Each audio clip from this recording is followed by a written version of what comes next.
Hello and welcome. Kamusta kayong lahat dito mga Star viewers? Alright. Kanina nag-reading ako. Medyo mabigat yung reading. But anyway, I know for sure someone needed that reading. Anyway, sinsya na. Inom muna ako ng tubig. Hold on. May mga energy talaga na mga mabibigat But know that whenever you watch this reading, guys, every reading na bago po ako nag-start, pinipray ko po yung mga readings ko para magabayan ko yung lahat ng aking mga collective, para may mga removal, matanggal yung mga heavy energy ninyo, yung mga sakit, yung mga blockages, and lagi kong pinipray ko yung mga kapatid na kayo makatanggap ng mga blessings from the universe guidance at matanggal yung mga negative energy.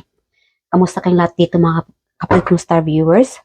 Ang reading natin dito is something about new beginning. You guys will be facing a new beginning, which is the bottom here is the magician. So, kailangan talaga ay you guys are in control. Just to let you guys know, as a reminder, you yourself are in control of your life decisions. Kung ano man yung mga desisyon ninyo, plano ninyo, ikaw at wala nang iba ang magkukontrol. Okay? So, i-manifest ninyo, you are in a manifestation of a new beginning. So, ano ba yung minamanifest ng mga kapatid? And then, kasi meron itong new beginning, meron dito panimula sa inyong mga manifestation. So, simulan nyo na itong mga manifestation ninyo dahil ito ang mangyayari na sa inyo, no? A new beginning, may mag-start na or may nag-start na sa inyong mga minamanifest. Kung ano itong minamanifest ninyo ay nag-start na. Para naman akong sirang plaka dito, pabalik-balik na lang. Okay, pasensya na guys ha. Kaya na po ang umitindi sa akin. Medyo nanginginig pa ako. Alright. Spirit ka ng Diyos. Ano itong new beginning sa mga minamanifest ng ating mga collective? Oh my God, the Emperor. See, you guys are in a throne. Your empire. This is about your building your life. Make it stronger. Be brave. Yeah, wow, guys. The Ace of Swords. This is about victory. Affirm nyo ito. You will be achieving the success of a new beginning. Kung ano ba itong minamanifest ninyo? Ano ba itong hiniling nyo kay universe? Dahil ito ay nag-start na. A structure. Building. Ano itong binibuild ninyo na magsasucess na ito? Okay? Yeah. Alamin natin, ano itong magsasucess sa inyo? My spirit ko na Diyos, ano itong magsasucess at mga collective? A new beginning of success? Because this is about your structure, about your home. Siguro ikaw itong, this could be about your finances, your home, your studies, whatever it is, you will be successfully na ma-achieve ito. And congratulations. Affirm nyo ito minamanifest ninyo, nag-start na ito. You are entering into a door of success of your manifestation. Yeah. Knight of Swords. You are eager to achieve it. Mapapabilis ito. You just have to control yourself na to keep going. Lumaban ka. Strength. You have a strength to do this, to be able to achieve this success. Okay? Most of you here, sa mga nanood dito, are very strong, reliable, success. Like, guys, I'm so proud of you. Yeah, kasi karamihan sa inyo dito, even if we don't have the strength card, but I'm getting the strength in my vision. Confident. Confident is the key to receive this success, to achieve the success of your manifestation. So, kailangan talaga confident kay sarili ninyo na ma-achieve itong plano ninyo, whatever you want to do or to become. Like again, confident is the key. Yun talaga, para ma-achieve itong victory. Like again, guys, as a reminder, ito po ay nag-start na. Itong success ninyo, itong new beginning. There's a new beginning of your success, wealth. You are sitting on your throne. You can be able to take care of yourself, be able to take care of your family, lalong-lalo na kung ikaw itong nagsusuporta sa pamilya mo. You can do this alone. Kahit nag-iisa kang bumubuhay sa pamilya mo, you are successfully taking care of your wealth, taking care of your surroundings, taking care of your family and yourself. Ito ka palaban. Keep going. Yeah. Changes. Okay? Kung may mga taong kailangan mong tanggalin, maybe yung iba dito sa inyo, kailangan mo lang magtanggal ng mga toxic people. Kasi dito, may nag-start na, meron naman na hindi pa, plano mo pa lang. You are in a journey of a new beginning of success. You will be successfully removing, removing of people around you, or siguro mga tao sa bahay. Like again, kung ikaw itong nakatira sa, sa bahay na, kapamilya na toxic na, mahirap din naman kasi, sabihin natin na you are living with your in-laws or people na hindi ka masaya. Lalo-lalo na kung ikaw itong may-ari ng bahay, then pwede mo silang patanggalin sa bahay mo kung hindi sila na makikinig sa'yo. You are, kasi meron dito sa inyo very specific, no? The owner, the provider.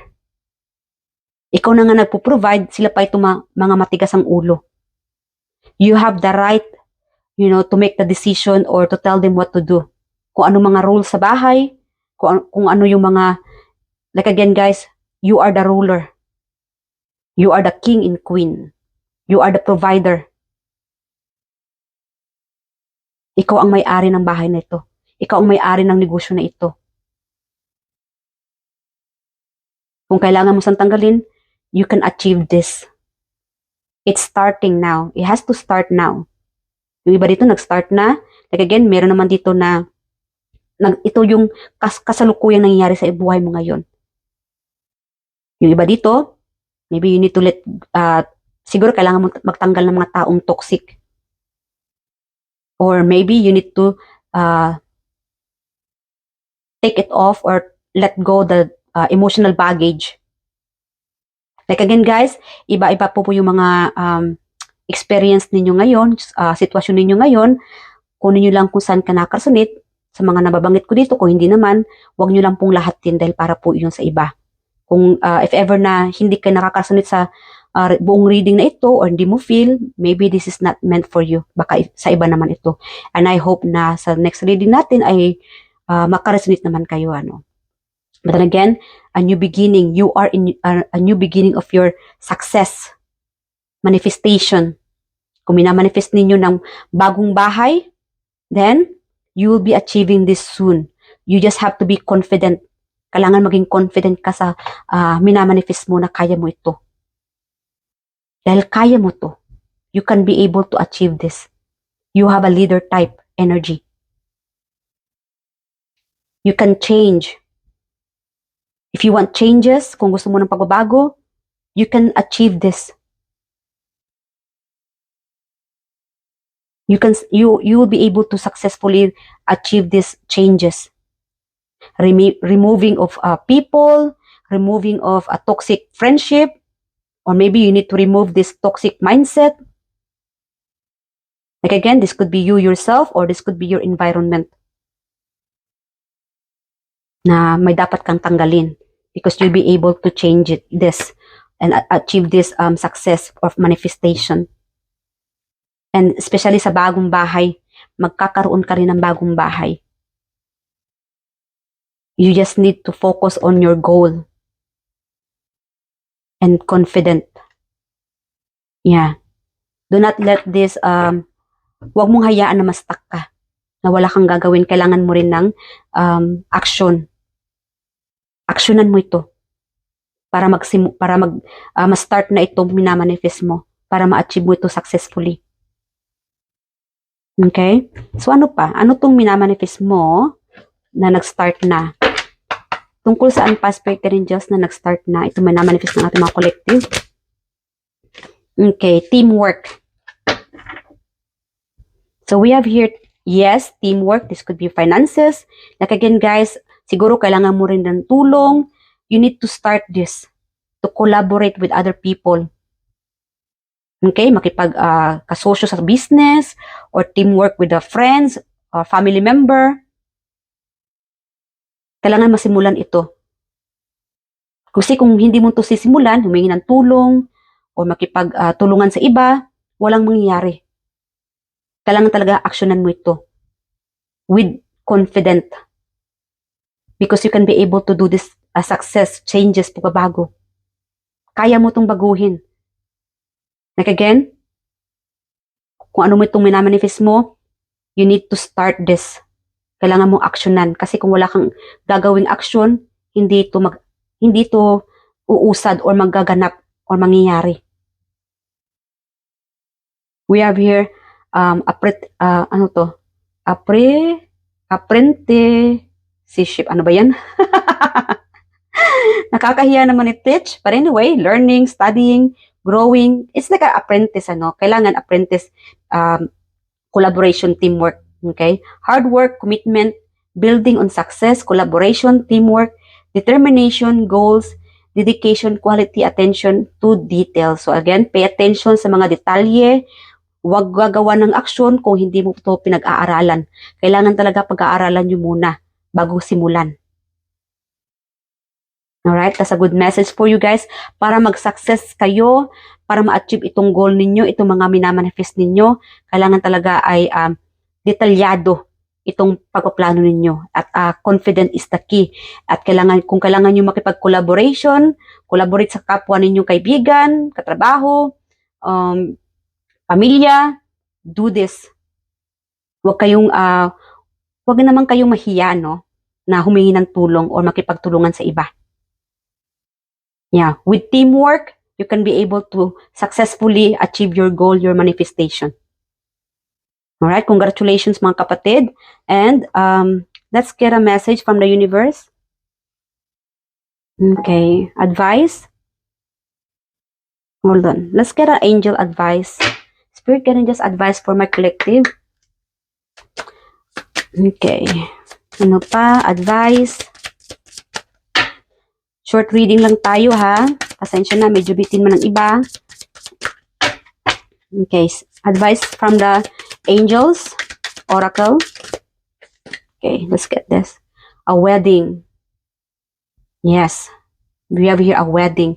This situation involves marriage. So again, para mag-success naman ang inyong marriage, like again, nasabi ko kanina, you could be in a family situation or siguro nakatira ka sa isang bahay na kasama ang iyong sister-in-law, family member.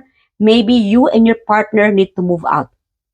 Kasi this is very specific, Mahirap talaga guys, mga kapatid, to live peacefully with your partner.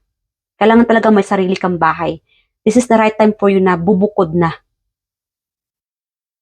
Para magkaroon kayo ng peacefully or happy lifestyle or magkaroon naman kayo ng sariling pamilya or sariling pamumuhay ng iyong partner. Mahirap talaga mga kapatid na mamumuhay kayo kasamang inyong mga in-laws, sister, brother-in-law o mga kapatid. Lalong-lalo na in the future kung gusto mo ng sariling bahay, i-manifest ninyo na magkaroon kayo ng sariling bahay with your future spouse. Huwag kayong magplano na bibili ka ng bahay kasama ang iyong buong pamilya. Dahil yun po ay mahirap din. Talaga magkaroon ng conflict. Very specific here. And we have here, this could be the one. Alright. You've already met the romantic partner you seek. So, andyan na siya. Pay attention. Okay? And siguro, this could be a circle of friends or circle of, circle of work-related could be. Pay attention, guys, sa mga advice ng mga kaibigan mo, ano? Listen. Pakinggan mo rin sila. Maybe someone is asking help na makipag, I don't know, maybe this person is trying to collaborate with your family members or school friends or just friends or katrabaho about you. I feel like someone is talking about you, asking about you, or especially you. Maybe you yourself thinking if this is the one. If you feel that that person is the one, follow your instinct. Pakinggan ang iyong sarili. See, you are being guided, guys. I'm getting like you are meant to have 3 children when you meet your soulmate. The real one. The one. Yeah. Very specific here. So engagement. Your love, okay.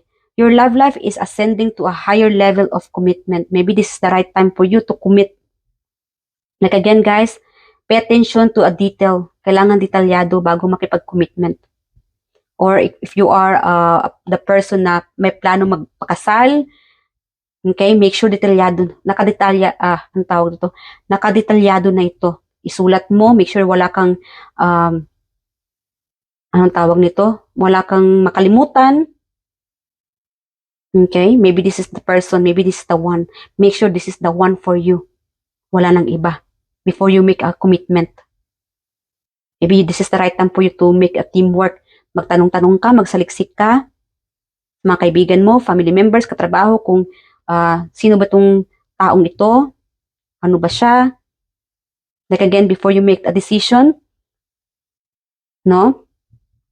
Make sure you do the, pay attention sa mga details about this person. Maybe may mga red flags siya. Maybe this is the new, maybe you are in a new journey of a person, relationship. Meron naman ditong bahay, changes. Meron naman mga changes dito. Changes of relationship. Okay, kailangan may mga movement dito. Okay, and follow your instinct and make a move. All right? So let's get an advice pa. But you know what? Ano na tayo ng ng advice? Yes or no na pala tayo. So ask any question and the answer will be yes or no. Pause niyo muna yung reading na ito and yeah, mag-meditate ng konti. Imagine niyo po mga kapatid kung ano yung itatanong ninyo kay universe and the answer will be yes or no. All right, ready? Our spirit, can you just yes or no sa ating mga collective? Yes or no? Charity. Okay, giving. Yes. Gifts, generosity, charity, donation, money, community, assistance, support, employment, sharing, kindness, wealth, prosperity, power, authority, control, investor. So yes, you guys are in a power of investing. So before you invest, make sure you make a plan. Bago kayo mag-invest, no, ng either sa relationship, sa bahay, negosyo, teamwork, okay? Make sure you create that plan before you make a move. And wala namang mawawala mga kapatid no na magbigay ng mga tulong sa ibang tao because you deserve this. The manifestation is happening. Kaya nga nagkaroon ng new beginning sa inyong manifestation because karamihan sa inyo ay matulungin, mapagbigay. Okay? Mahilig magbigay ng mga donation, nag-share ng mga tulong. Any help, guys, is always, na-appreciate yan ng universe. It doesn't have to be financially na tulong, also emotionally.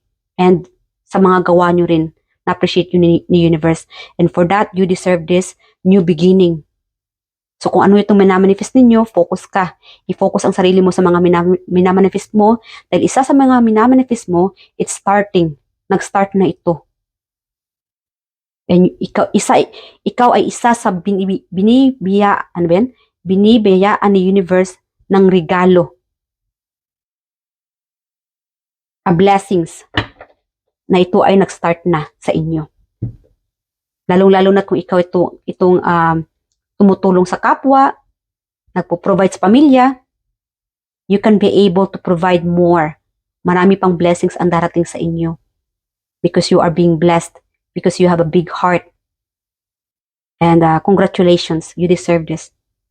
And I love you guys. Hanggang dito na mga kapatid. And I do hope na nakarasanit ka sa reading na ito. And thank you at mag-ingat po kayo palagi. At I'll see you guys in my next reading. Bye and thank you.